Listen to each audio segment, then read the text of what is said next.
Мы даже шампанское, блин, открыть не можем, ребята. Хотя бы для этого можете появиться в нашей жизни, ёханый бабай. Фу, я уже молчу про интим, ребят. Просто помогите бутылку открыть. Все нормальные девушки выходят замуж за качков. Так же я. Рубрика «Сидела женщина, скучала». Мы тут решили погадать, в каком я году выйду замуж. Тут есть 26-й, 27-й, 28-й, 29-й, 30-й год. Кольцо не упало, как будто бы я 30-го года не выйду замуж, но я так не планирую, поэтому гадание все херня это ваша. Отвечаю, меня искать себе взрослого, самодостаточного, умного, реализованного мужчину. Я хочу себе везде.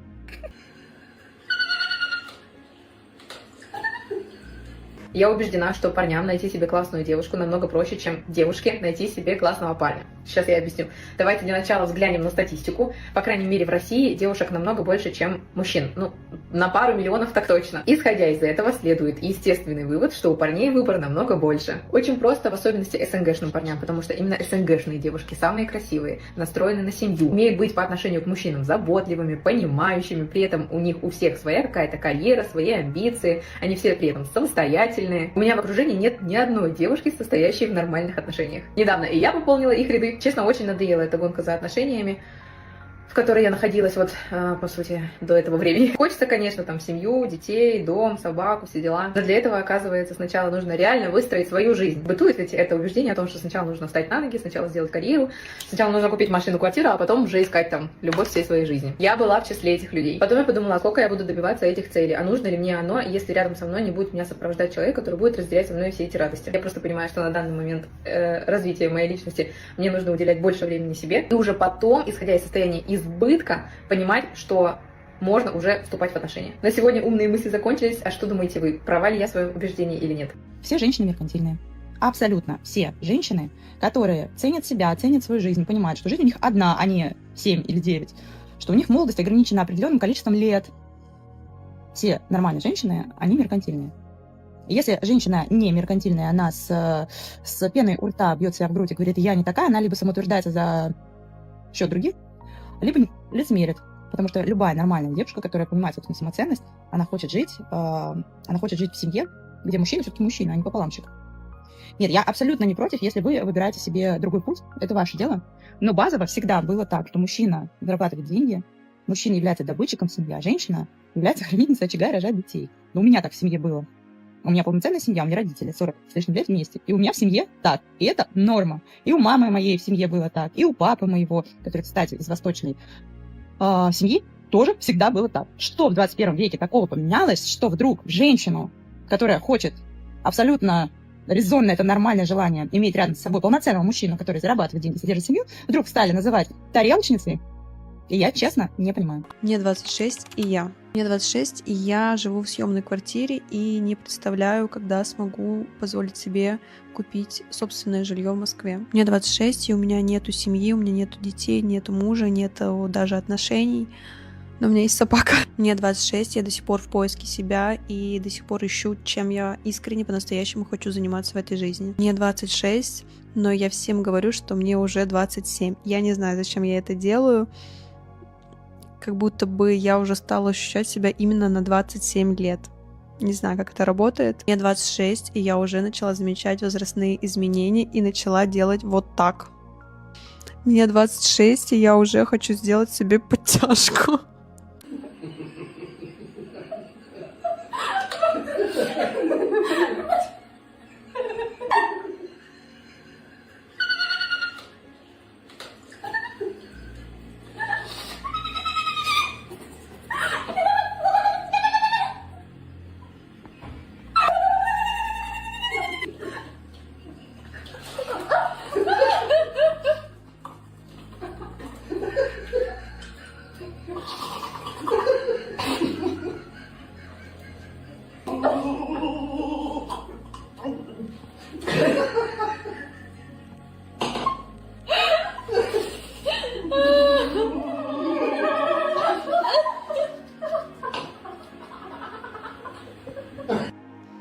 Я психолог-расстановщик, и 12 лет я была в браке и решила развестись. Вот, да, прорабатывалась. Бывший муж всегда говорил, тебя уже спасать пора твоей психологии.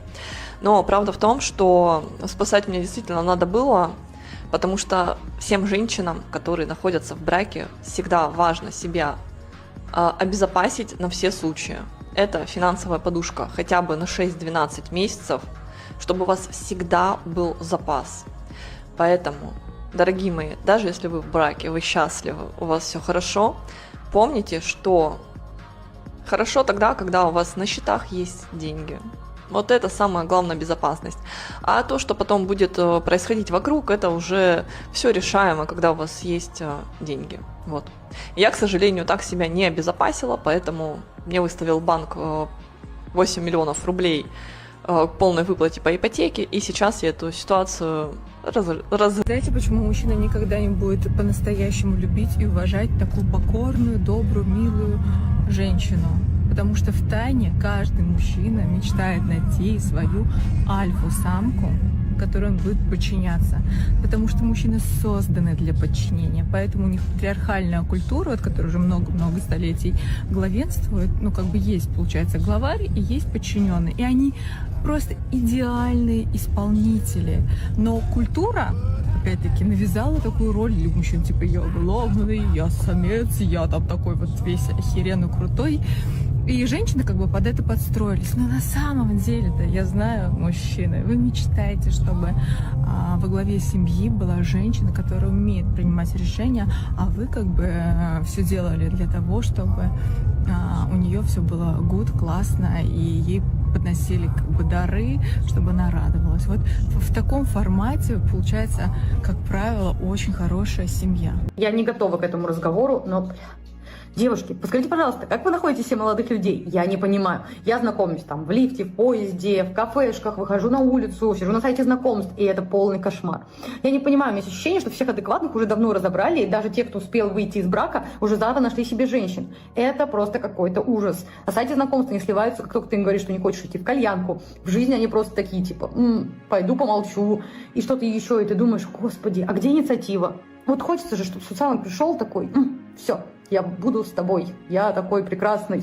А в итоге получается, что они опять ничего не знают, ничего не хотят, ничего не могут. И ты такая, блин, я что, мужик? Вот я правда не понимаю. Может быть, я слишком много требую от них? Может быть, в чем-то еще проблема? Подскажите мне, пожалуйста. Я девушка очень красивой внешности, но со мной никогда не знакомятся на улице. На самом деле, пару раз было, но там были кейсы из рубрики «Слабоумие и отвага». Отвечаю, меня искать себе взрослого, самодостаточного, умного, реализованного мужчину. Я хочу себе везде. Вот это, знаете, того самого парнишка, у которого хорошенькое такое вот, ну, в меру дрыщавенькое тельце, у которого вот в голове немножечко так ветер, который может влюбиться, который будет дышать тебе не чаять, и которого можно, ну, не сказать, что воспитать под себя, да, ну, хотя бы намекнуть ему, как тебе нравится, потому что взрослых вот этих вот, да, балдуев, ты их уже вообще не воспитаешь, они тебе в отцы годятся, а вот с каким-нибудь таким маленьким котиком, Не, ну, конечно, я милфой-то быть не хочу, как бы, знаете, да, 18-летних мы не смотрим, ну, вот 23, 22, самый сок, самый сок. Я настолько в шоке. Мне первый раз в жизни отказали в сексе. Мне первый раз в жизни отказали в сексе. Если честно, эта история очень смешная. Причина, по которой мне отказали, привела меня в шок. В общем, общалась я с парнем. Вроде бы мне казался хорошим, милым. Хотел семью, детей, бла-бла-бла. Вот, но что пошло не так. И у него было очень такое хобби, которое занимало весь период его жизни, то есть он там всегда был. Вот. И в какой-то прекрасный день, когда мы лежали в постели у меня дома, как бы все шло к кексу. Я его не заставляла. Я как бы такая, ну типа, go to me. Он такой, нет. У меня соревнования по рыбалке. Мне нельзя перед соревнованиями. Я такая... Но соревнования по рыбалке... Я первый раз слышала, что вообще такое есть. И что нельзя трахаться. Извините. Если честно, я очень расстроилась, потому что мне очень хотелось. Но вот так вот. Не хотела поднимать эту тему. Я настолько в шоке. Я искала все оправдания нашим мужчинам современным 21 века. но я так и не нашла. История. Моя подруга переезжает завтра. У нее очень много ухажеров, парней, которые пишут, которые зовут ее на свидание, там пытаются добиться. Она попросила у них помощи перевести кровать и 2 тумбочки. Все слились. Потом я, которая сказала, что я не кину на своем горбу, если что, перетащу эту кровать и тумбочки, написала в Инстаграм, точнее, видео засняла с просьбой, если кто-то хочет со мной действительно познакомиться, так как немного парней пишет, у вас есть прекрасный шанс, помогите, пожалуйста, так-то, так-то. Что вы думаете? 0 реакции. Я не знаю, как вас назвать, честно. Скажите, пожалуйста, что есть нормальные мужчины на этой планете еще. Пожалуйста, напишите мне, что вы есть, я вас очень прошу. Завтра будем вдвоем все таскать. Часто меня спрашивают: Марго, почему ты без отношений? А я могу сказать, что отношения с сильной женщиной, проработанной женщиной, это как огромный ресурс, так и огромная тяжесть для мужчины, который не находится на том уровне, на той ступеньке ментального развития, психологического, духовного развития, на которой он находится. Мне сегодня 36, и, честно говоря, в 20 лет я думала, что в этом возрасте у меня будет абсолютно все.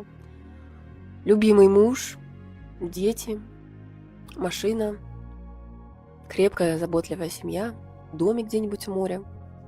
Но у меня нету нихуя. Это, конечно, не буду обесценивать все, что я имею сейчас, но, честно говоря, меня расстраивает, что у меня ничего этого нет. И, с одной стороны, я уже смирилась, что я буду той самой безумной тетей, без мужа, постоянно путешествующей. Но, честно говоря, этот рилс не для того, чтобы пострадать, а для того, чтобы услышать какие-то позитивные истории. Потому что мой психолог сказала, что в Европе после 36 лет женщины только задумываются о том, чтобы завести семью. И вот мне интересно, есть ли реально позитивные истории у женщин, которые заводят отношения, строят семью, рожают детей в таком возрасте? Потому что, опять же говорю, в 20 лет я думала, что жизнь уже заканчивается. И, честно говоря, есть ли вообще вероятность и желание в таком возрасте что-то строить?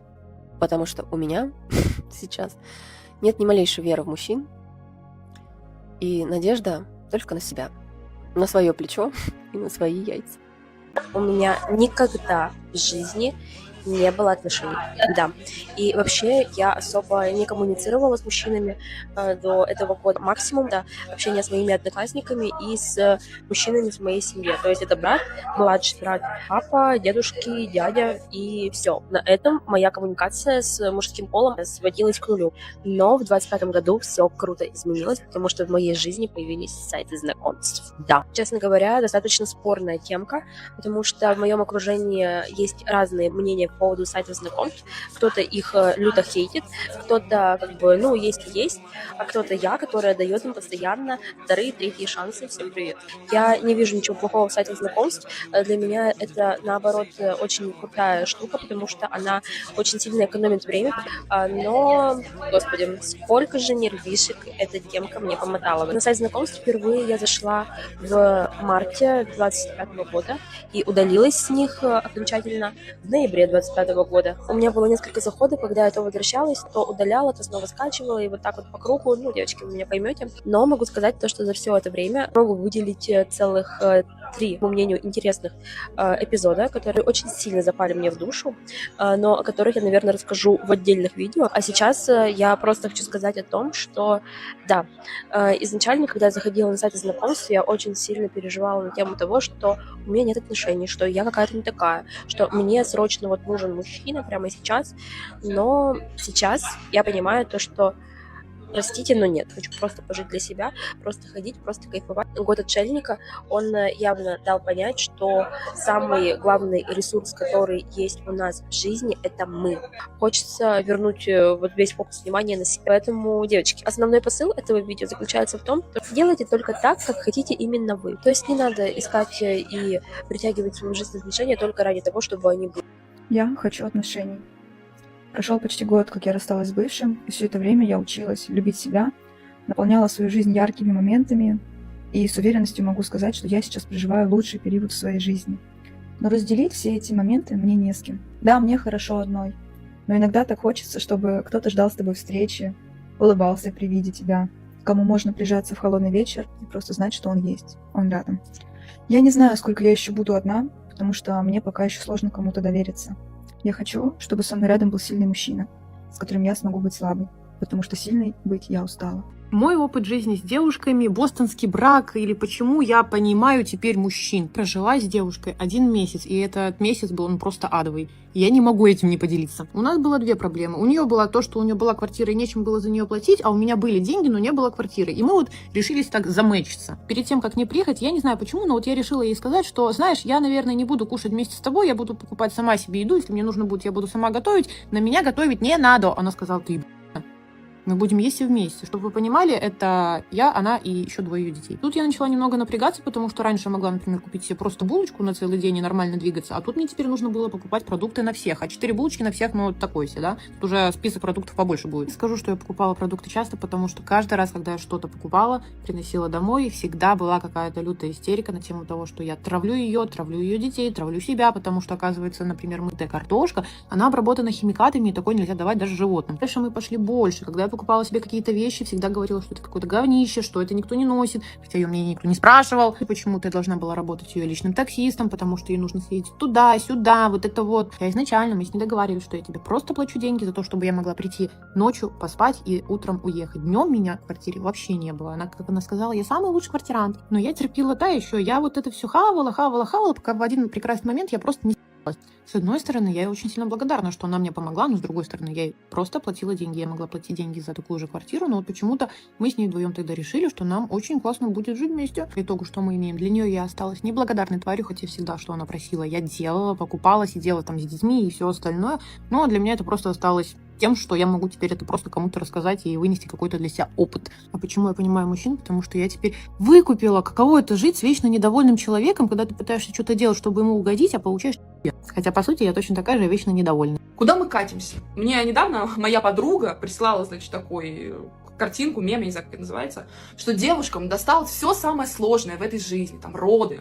Что у нас там еще? Ну, короче, в целом жизнь девушки непроста, да, откровенно скажем. Ну и у мужчины тоже, я ничего не говорю. Но, вы понимаете, на фоне того, что, условно, девушкам дано рожать, а мужики просто боятся заплатить лишний раз за кофе девушке в каком-нибудь кафе. Ну это что? Ну это просто вот ниже плинтуса, блин. Девочки, просто дальше уже некуда. Я не знаю. Мужики стали настолько жадными.